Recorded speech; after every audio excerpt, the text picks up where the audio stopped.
Keterangan berbeda diberikan oleh dua dokter forensik yang melakukan otopsi terhadap jenazah Brigadir Nofriansah Yosua Huta Barat. Dr. Farah Primadani Karau yang melakukan otopsi pertama kali ketika jasad Brigadir Yosua tiba, dan Dr. Ade Firmansyah yang melakukan otopsi ulang 2 minggu setelah jenazah almarhum dimakamkan.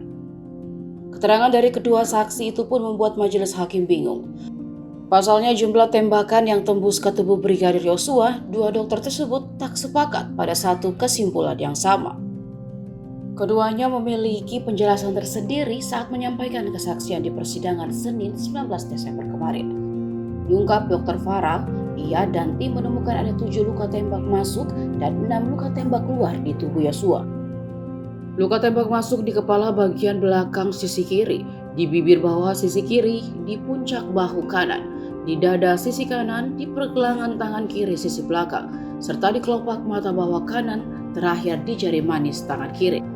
Lalu luka tembak keluar di puncak hidung, di leher sisi kanan, di lengan atas kanan sisi luar, di pergelangan tangan kiri sisi depan, dan jari manis tangan kiri sisi dalam. Dan 1 luka bersarang di dada kanan. Berbeda dengan Dr. Farah, Dr. Ade Firmansyah menjelaskan hal berbeda. Diamanatkan untuk mengotopsi jenazah Brigadir Yosua yang sudah 2 minggu lebih dikuburkan, Dr. Ade menemukan hasil berbeda. Bukan 7 tembak masuk. Dr. Ade melihat ada 5 peluru yang masuk ke tubuh mendiang Yosua. Jumlah tembakan dari penjelasan Dr. Ade sama dengan keterangan yang diberikan Ferdi Sambo. Soal jumlah tembakan yang dilakukan Barada Eliezer ke Brigadir Yosua yakni 5 tembakan. Luka tembak masuk pertama di belakang kepala sisi kiri, kedua di bibir bawah sisi kiri, ketiga di puncak bahu kanan, keempat di dada sisi kanan, kelima di lengan bawah kiri bagian belakang.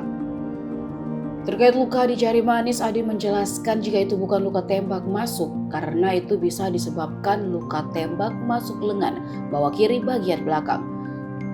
Begitu juga luka pada mata kiri sebagai jalur lintasan anak peluru. Terkait perbedaan analisa dengan Dr. Farah, Dr. Ade punya jawabannya.